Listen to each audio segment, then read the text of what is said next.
নমস্কার বন্ধুরা, সৌমেন গল্পকথার আসরে সকলকে স্বাগত। গল্প পাঠে আমি সৌমেন। সুনীল গঙ্গোপাধ্যায়ের কাহিনী অবলম্বনে আজকের গল্প সামান্য ভুল। দয়মন্তীর জন্য একটা কিছু উপহার কিনতে হবে। দুপুর থেকেই অশেষ অন্যমনস্ক হয়ে যাচ্ছে মাঝে মাঝে। কি উপহার কেনা যায়? উপহার ঠিক করা এক মস্ত বড় ঝামেলা। শাড়ি গয়ানো পর্দাটা যেন কীরকম বোকা বোকা ব্যাপার। দয়মন্তী তার নেবেও না বোধ হয়, বরং খুব অবাক হয়ে যাবে কিংবা আহত হতে পারে মনে মনে। সেদিকটায় খুব সাবধান থাকতে হবে, উপহারটাকে কিছুতেই যেন বিনিময় মনে না হয়। কয়েকদিন আগেই দয়মন্তী তাকে একটা পাঞ্জাবি উপহার দিয়েছে। পাঞ্জাবিটা সে নিজেই সেলাই করেছে। এসব কাজ দয়মন্তী খুব ভালো পারে। নিজে হাতে তৈরি করে কোনো জিনিস উপহার দিতে দোষ নেই। যদিও পাঞ্জাবির কাপড়টা খুব দামি, সেটা দয়মন্তীকে কিনতেই হয়েছে। কিন্তু তার জন্য তো অশেষ আর দাম দিতে চাইতে পারে না। এটা দয়মন্তীর একটা শিল্পকর্ম। অনেক ভেবে চিনতে অশেষ একটা পারফিউম দেবে ঠিক করলো। জিনিসটা ছোট্ট খাট্ট হবে, আর সব মেয়েই পারফিউম পছন্দ করে। দয়মন্তীর অবশ্য সাজ পোশাকের দিকে তেমন মন নেই। অনেক সময়ই কাছে রুমাল থাকে না, আঁচল দিয়ে মুখ মোছে। নিউ মার্কেটে যে দোকানটা থেকে অশেষ নিয়মিত ব্লেড কেনে, সেই দোকানটায় গিয়ে হাজির হলো অফিস ছুটির পর। দোকানের মালিক অশেষের চেনা। অশেষ আজ ব্লেডের বদলে পারফিউম চাইল বলে মালিকটা বেশ অবাক হলেন। তিনি 2-3 রকম পারফিউম বার করতেই অশেষ আবার বলল, ছেলেদের নয়, মেয়েদের। অনেক দেখে শুনে একটার গন্ধ তার বেশ পছন্দ হলো। জিনিসটা বিলিতি, মোটামুটি মাঝারি ধরনের দাম। সেটা কিনতে গিয়েও অশেষ একটু থমকে গেল। কিছু একটা তার মনে পড়ল। সে জিজ্ঞেস করল, এরকম আর আছে? মালিক বললেন, ঠিক এরকম তো আর নেই। অশেষ বলল, আমার ঠিক এরকম 2টি চাই। সেরকম পাওয়া গেল না। অশেষ তাহলে একটাও কিনবে না। দোকানের মালিক রীতিমতো অবাক। তবুও তিনি বললেন, আচ্ছা দাঁড়ান, আমি অন্য দোকান দেখে আসছি, যদি অন্য কোথাও থাকে। তিনি খুঁজে পেতে আরেকটি ঠিক ওই রকম জিনিস নিয়ে এলেন। অশেষ দাম মিটিয়ে বেরিয়ে এলো। 2টি পারফিউমের শিশি রাখল 2 পকেটে। দয়মন্তীর সঙ্গে দেখা করার কথা ঠিক 6:30টায়। ন্যাশনাল লাইব্রেরি থেকে পড়াশোনা শেষ করে সে এসে দাঁড়াবে থিয়েটার রোডের মোড়ে। দয়মন্তী আগে এসে পৌঁছে গেছে। তার হাতে এক গাদা বই, কপালের ওপর কয়েক গোছা চুল উড়ে এসে পড়েছে, মুখে একটা ক্লান্ত ভাব। কিন্তু অশেষকে দেখেই সে উজ্জ্বলভাবে হাসল। দয়মন্তীর গায়ের রং বেশ কালো। একমাত্র হাসির সময়ই তার গায়ের রঙের কথা মনে থাকে না। অশেষের দেরি হওয়ার জন্য দয়মন্তী একটুও রাগ করল না। সে নিজেই রাস্তা পেরিয়ে এসে বলল, আমার বইগুলো একটু ধরো তো, আঁচলটা ঠিক করে নিই। অশেষ ট্যাক্সি ছাড়েনি, সেটা রাস্তার পাশে দাঁড়ানো। অশেষ দয়মন্তীকে বলল, উঠে পড়ো চটপট। কোথায় যাব? সে দেখা যাবে, উঠে পড়ো তো। আমি কিন্তু কোনো রেস্টুরেন্টে যাব না, আমার খিদে পায়নি। কিন্তু অশেষ তো কোনো রেস্টুরেন্টে যাবে বলেই ঠিক করে রেখেছে। তাছাড়া আর কোথায় যাওয়া যায়? আর কোথায় দুজনে মুখোমুখি বসে কথা বলা যায়, যেখানে আর কেউ এসে বিরক্ত করবে না? ট্যাক্সি এসে রেস্টুরেন্টের সামনেই থামল। দয়মন্তী বলল, তবু তুমি এখানে এলে? বললাম না আমার একটুও খিদে পায়নি। ন্যাশনাল লাইব্রেরির ক্যান্টিনে 3খানা সিঙাড়া খেয়েছি। তাহলে আর কোথায় যাব? চমৎকার হাওয়া দিচ্ছে, চলো না, আমরা রাস্তায় রাস্তায় ঘুরে বেড়াই, ময়দান দিয়ে হাঁটতে পারি। সে পরে দেখা যাবে, এখন এখানেই এসো। দময়ন্তী খানিকটা অনিচ্ছার সঙ্গেই ভেতরে ঢুকল। ভেতরটায় চাপা অন্ধকার, কয়েকটি টেবিলে নারী পুরুষ বসে আছে, কিন্তু কারুর কথার কোনো শব্দ শোনা যায় না। একটা টেবিল খালি পাওয়া গেল। দময়ন্তীর খিদে না থাকলেও অর্ডার দিতে হলো এক গাদা খাবারের। শুধু শুধু তো আর এসব জায়গায় বসে থাকা যায় না। টেবিলে বসেই দময়ন্তী হাত বাড়িয়ে অশেষের একটা হাত চেপে ধরল, আবার হেসে বলল, তোমাকে আমি খুব বিরক্ত করি, তাই না? কেন? তুমি রাস্তায় কেন আমার সঙ্গে হাঁটতে চাও না আমি জানি, তবু মনে থাকে না, প্রত্যেকবার ভুলে যাই। কেন হাঁটতে চাই না? কারণ আমি দেখতে ভালো না, তোমার পাশে আমাকে মানায় না। অশেষ গম্ভীর মুখ করে বলল, ঠিক ধরেছ তো, কোনো রাজকন্যা টন্যা ছাড়া আমি আর কারোর সঙ্গে হাঁটতেই পারি না। দময়ন্তী বলল, দূর বোকা, রাজকুমারীরা রাস্তায় হাঁটতে যাবে কেন? তারা কখনো এই ধুলো ভরা রাস্তা দিয়ে হাঁটে? তাছাড়া তুমি আজকাল আর সেরকম রাজকুমারী পাচ্ছ কোথায়? সবই তো চলে গেছে গল্পের বইয়ের মধ্যে। এবার আসল কারণটা বলবো। তুমি রাস্তা দিয়ে হাঁটতে ভয় পাও কারণ কেউ তোমাকে দেখে ফেলতে পারে। অশেষ বলল, এই কারণটা অনেকটা ঠিক, তবে এরকম কারণে সাধারণত মেয়েরাই ভয় পায়। একটা ছেলের ভয় পাওয়া ঠিক যেন মানায় না। তুমি পাও, কারণ মনিকা যদি কখনো তোমাকে দেখে ফেলে আমার সঙ্গে। এটা অশেষ একেবারে অস্বীকার করতে পারল না, কারণ মনিকা তার বোন, সে দময়ন্তীর বিশেষ বান্ধবী। মনিকা ঘুণাক্ষরেও জানে না যে অশেষের সঙ্গে দময়ন্তীর কোনো সম্পর্ক আছে। তবু দুর্বল যুক্তি দেবার চেষ্টায় বলল, মনিকা এই সময় এদিকে আসবে কেন? ওর চেনাশোনা কেউ তো দেখে ফেলতে পারে। কথাটা বলেই দময়ন্তী মুখটা ঝুঁকিয়ে দিয়ে বলল, এখানে তো আমাদের চেনাশোনা কেউ নেই। এখানে তোমাকে একটা চুমু খাবো, ভীষণ ইচ্ছে করছে। অশেষ একটু চমকে উঠে বলল, এত লোকজনের মধ্যে? তাতে কি হয়েছে, আমি কাউকে গ্রাহ্য করি না। ঠিক আছে, খাও, দেখি তোমার কত সাহস। ঠোঁট দুটো গোল করে দময়ন্তী একটা ভঙ্গি করল, তারপর বলল, এই তো খেলাম মনে মনে, কেউ দেখতে পেল না। অশেষ পকেটে হাত ঢোকালো। এই কি উপহারটা দেবার সময়, নাকি আর একটু পরে? ঠিক সময় মতন হওয়া দরকার। বিয়ারা এসে খাবার দিয়ে গেল, তখন ওরা চুপচাপ। দময়ন্তী কিন্তু তখনও অশেষের হাতের উপর থেকে নিজের হাত সরিয়ে নেয়নি। অশেষের লম্বা লম্বা আঙ্গুলগুলো নিয়ে খেলা করছে। অশেষ বলল, একটু কিছু খাও তুমি। দময়ন্তী সে কথা গ্রাহ্য না করে জিজ্ঞেস করল, তোমাদের অফিসে সেই গণ্ডগোলটা মিটে গেছে?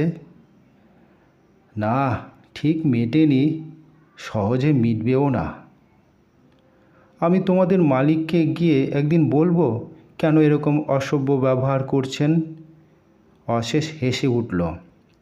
অদ্ভুত পাগলের মতন কথা, কোনো মেয়ে হঠাৎ তার প্রেমিকের অফিসের মালিকের সঙ্গে এইভাবে কথা বলতে পারে? এসব কথা দময়ন্তী শুধু মাথায় আসে। দময়ন্তী বলল, এক কাজ করো, তুমি ওই চাকরি ছেড়ে দাও। যে চাকরিতে মনের কোনো সুখ নেই সেখানে চাকরি করার কোনো মানে হয়? চাকরি ছেড়ে দিলে খাবো কি? আমি চাকরি করে তোমাকে খাওয়াবো? সেটাও তো একটা চাকরি। তুমি জানো না, কোনো চাকরিই ভালো নয়। একটুক্ষণ চুপ করে থাকার পর অশেষ দময়ন্তীর হাতে একটু চাপ দিয়ে বলল, তোমাকে আমি খুব ভালোবাসি। এ তো জানা কথাই, দুজনে যে দুজনকে ভালোবাসে তা তো মনের মধ্যে গাঁথা হয়ে আছে, তবু বারবার মুখের বলতে ইচ্ছে করে। ভালোবাসা শব্দটা নিজের কানেও শুনতে ভালো লাগে। দময়ন্তী জিজ্ঞেস করল, আচ্ছা, তুমি আমাকে কেন ভালোবাসো বলো তো? অশেষ বলল, ও আবার কি কথা? কেন ভালোবাসি তা আবার মুখে বলা যায় নাকি? তবু আমি একটা সাধারণ মেয়ে, দেখতে ভালো নয়, সবার সঙ্গে ঝগড়া করি। অশেষ দময়ন্তীর চোখের দিকে স্থির চোখ রেখে বলল, তুমি যে তুমি, সেজন্য তোমাকে আমি ভালোবাসি। এই সবই পুরনো কথা, পৃথিবীতে বহুবার বলা হয়ে গেছে। তবু সেই প্রারন্ধকার রেস্টুরেন্টে টেবিলের দুপাশে মুখোমুখি বসে দুজনে খানিকটা ঝুঁকে বসে যখন এই কথা বলে, তখন ওদের চোখে চোখে একটা আলাদা জগৎ তৈরি হয়ে যায়। তখন ওদের রক্তে তরঙ্গ ওঠে। সেই মুহূর্তে ওরা দারুণ সুখী। পৃথিবীতে এরও দাম আছে। দময়ন্তীর হাতে একটু টমেটো সস লেগে গেছে। বেয়ারা ন্যাপকিন দেয়নি। সে অশেষের দিকে হাত বাড়িয়ে বলল, তোমার রুমালটা দাও তো।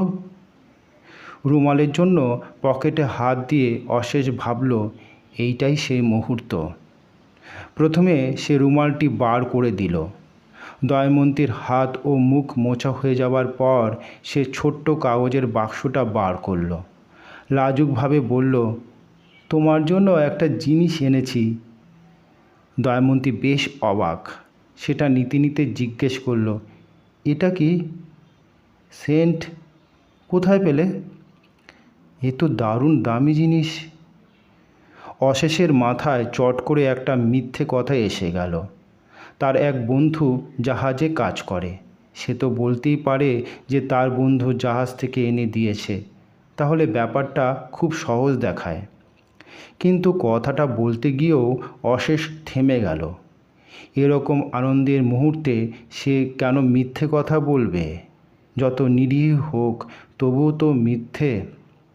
সে বলল, কিনেছি। দময়ন্তী শিশির মুখটা খুলে গন্ধ নিল। বুক ভরা নিঃশ্বাস টেনে বলল, আহ, দারুণ! এত সুন্দর গন্ধ! এ জিনিসটা এত ভালো! দময়ন্তী উচ্ছ্বসিত হয়ে উঠল একেবারে। দময়ন্তী ছটফটে স্বভাবের মেয়ে। সে মনের আনন্দ চেপে রাখতে পারে না। তার সারা শরীর দিয়ে আনন্দ ফেটে বেরোয়। এই আনন্দটুকু দেখতে খুব ভালো লাগে অশেষের।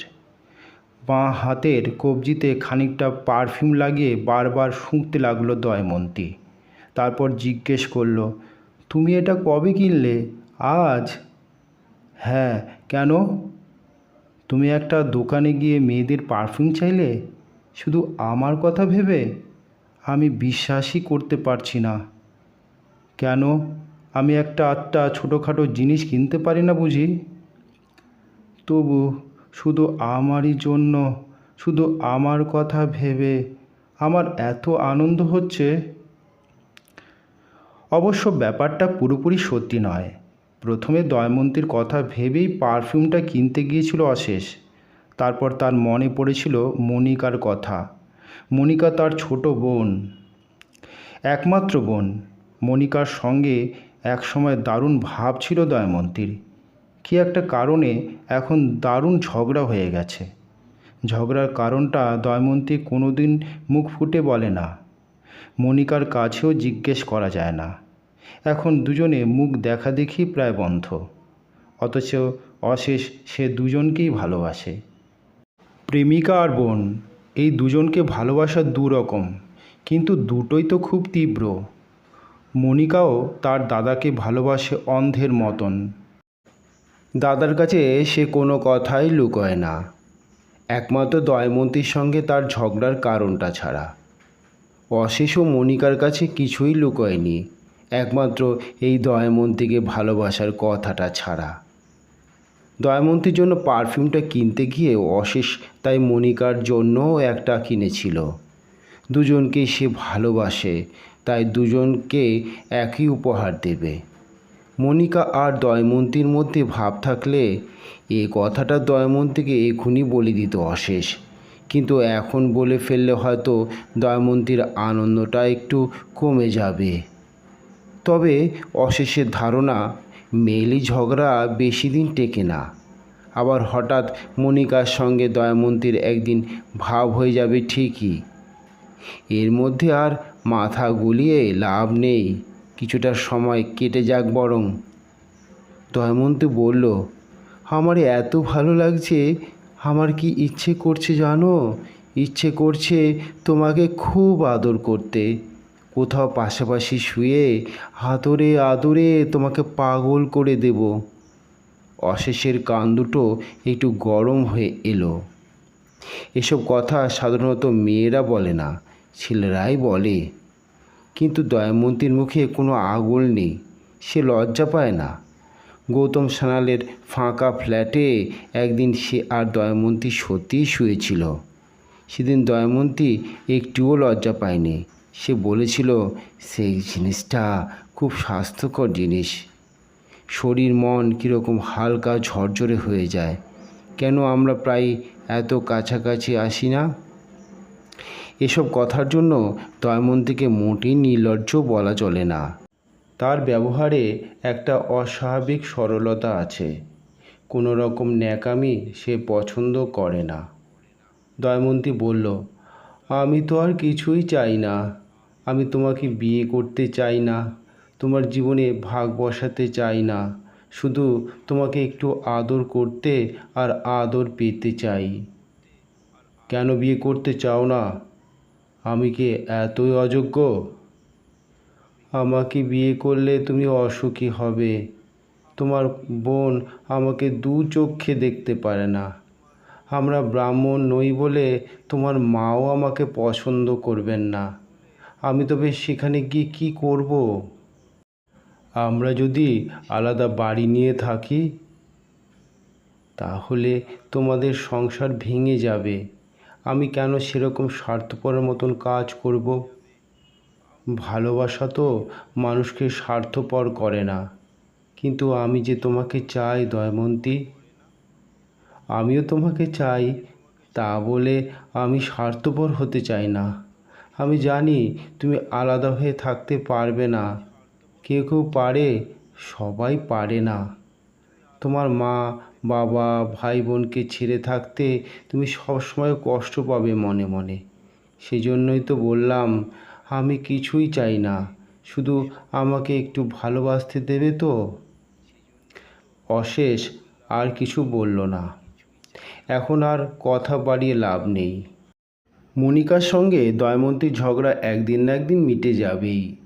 বন্ধুত্বে বন্ধুত্বে ওরকম ঝগড়া হয়, আবার ভাব হয়ে যায় গলায় গলায়। তখন সব ঠিক হয়ে যাবে। বিল মিটিয়ে অশেষ উঠে পড়ল। গৌতম সান্যালের ফ্ল্যাটে আর যাওয়া যাবে না। তার মা বোনেরা এসে গেছে বেনারস থেকে। তবে এখন কোথায় যাওয়া যায়? অশেষ নিজেও দারুণ ছটফটানি অনুভব করছে। হাঁটতে হাঁটতে ওরা গঙ্গার ধারে চলে এলো। কখন এক পশলা বৃষ্টি হয়ে গেছে, তাই এই জায়গাটা এখন বেশ ফাঁকা। গাছের তলায় নির্জন বেঞ্চ পাওয়া যায়। এখানে কেউ ওদের দেখছে না। দময়ন্তী অশেষের শার্টের বোতাম খুলে সেখানে হাত বুলায়, তারপর একবার সেখানে তার মুখ রাখে। অশেষ তার মুখটা তুলে আনে নিজের মুখের কাছে। চুম্বনটি বেশ দীর্ঘস্থায়ী হয়। দুজনের হাত পরস্পরের পিঠে যেন গেঁথে যায়। নিজেকে ছাড়িয়ে নেবার পর দময়ন্তী বলল, এই যা, কি হলো? সেই পারফিউমটা তুমি যেটা দিলে, আনোনি? না তো। ও মা, ছি ছি, তুমি প্রথম একটা উপহার দিলে আর আমি সেটা ফেলে এলাম। কোথায় ফেলে এসেছো? খুঁজে দেখো ব্যাগের মধ্যে। দময়ন্তী তার হাত ব্যাগের সমস্ত জিনিস উল্টে ফেলে খুঁজল। না, সেটা নেই। দময়ন্তী বলল, আমার মরে যেতে ইচ্ছা করছে। অশেষ সান্ত্বনা দিয়ে বলল, যাকগে, এমন কিছু দাম নয়, পরে আর একটা। দময়ন্তী কান্না মেশানো গলায় বলল, আমার কাছে ওটার অনেক দাম। তুমি আজ প্রথম আমাকে একটা জিনিস উপহার দিলে, আর আমি সেটাই মনের ভুলে। কোথায় রেখেছিলে? টেবিলের ওপর একবার রেখেছিলাম মনে আছে, তারপর হঠাৎ এমন তাড়াহুড়ো করে চলে আসা হলো। তুমি দেখোনি? না তো। চলো। কোথায়? আবার ওই রেস্টুরেন্টে ফিরে যাব। এখন আর ওখানে গিয়ে কোনো লাভ আছে? এর মধ্যে আরও কত লোক এসেছে। তবু আমি একবার যাবই। অশেষের আর ফিরে যাওয়ার ইচ্ছে ছিল না, কিন্তু দময়ন্তী সাংঘাতিক জেদি। সে যা বলবে তা করবেই। গঙ্গার ধারের এমন নিরালা মুহূর্ত ছেড়ে আবার ফিরে যেতে হবে সেই রেস্টুরেন্টে। ট্যাক্সি পাওয়া গেল না, হেঁটেই যেতে হলো অতটা পথ। ওরা যখন সেখানে পৌঁছলো তখনই একজোড়া ছেলেমেয়ে বেরোচ্ছে। ছেলেটি অশেষের চেনা, তাদের সঙ্গে কলেজে পড়তো এক ইয়ারে। অন্য সাবজেক্ট ছিল, কিন্তু ইউনিয়নের পান্ডাগিরি করতো বলে ওর মুখ চেনা ছিল সকলের। চাঁদা তোলার নামে পয়সা চুরির কি একটা বদনামও রটেছিল মনে আছে। পাছে ছেলেটি তাকে দেখতে পায়, তাই অশেষ একটা পাশ ফিরে দাঁড়ালো। ওরা বেরিয়ে যাওয়ার পর সে আর দময়ন্তী ভেতরে ঢুকলো। তাদের টেবিলটা এখনও ফাঁকা। দময়ন্তী চটপট সেটার কাছে পৌঁছে গেল, কিন্তু সেন্টের শিশিটা নেই। বিয়ারাকে ডেকে জিজ্ঞাসা করা হলো। না, সে কিছুই জানে না, সে তা দেখেনি। আরও 3-4 জন বিয়ারা ভিড় করে এলো। সেন্টের শিশি? না, কেউ দেখেনি। এই টেবিলে আর কেউ বসেছিল? হ্যাঁ, এক ভদ্রলোক আর ভদ্রমহিলা বসেছিল। এই তো এইমাত্র বেরিয়ে গেল, 1 মিনিটও হয়নি। তাহলে ওরাই নিয়েছে। ছেলেটির চুরির বদনাম ছিল। ওকে একটা দামি সেন্টের শিশি দেখলে ছাড়বে? নিশ্চয়ই ওটা দেখেই টপ করে পকেটে ভরে নিয়েছে মেয়েটির অজান্তে। তারপর পরে কোনো এক সময় ওটাই মেয়েটিকে উপহার দিয়ে চাল মারবে। বিনা পয়সায় উপহার। দময়ন্তী আর অশেষ চোখে চোখে তাকালো। তা বলে অশেষ তো আর এক্ষুনি ছুটে গিয়ে ছেলেটিকে চ্যালেঞ্জ করতে পারে না। হঠাৎ দৌড়ে গিয়ে তো আর বলা যায় না, আপনার পকেট সার্চ করব, দেখি একটা সেন্টের শিশি আছে কি না। দময়ন্তীর চোখে প্রায় জল এসে গেছে। অশেষ তার হাত ধরে বলল, চলো। বাইরে বেরিয়ে এসে দময়ন্তী বলল, ভালো লাগছে না, আমার আর একদম ভালো লাগছে না। তুমি মনে করে শুধু আমার জন্য আজ একটা জিনিস কিনলে, সেটাই আমি। ওরকম একটা সেন্ট তো কালই আবার কিনে দেওয়া যায়। কিন্তু দময়ন্তী সে কথা বুঝবে না। ওর কাছে একটা জিনিসের শুধু দামই তার মূল্য নয়, কোন সময় কখন দেওয়া হলো সেটাই আসল কথা। পকেট থেকে সিগারেট বার করতে গিয়ে অশেষের হাতে আর একটা প্যাকেট ঠক করে লাগলো।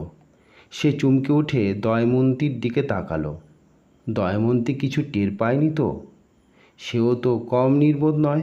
দ্বিতীয় শিশিটার কথা সে ভুলেই গেছিল এতক্ষণ। এটাই তো দময়ন্তীকে দিয়ে দিলে হয়। মনিকাকে কাল আর একটা কিনে দিলেই হবে। দময়ন্তীর আজকের আনন্দটা নষ্ট করার কোনো মানে হয় না।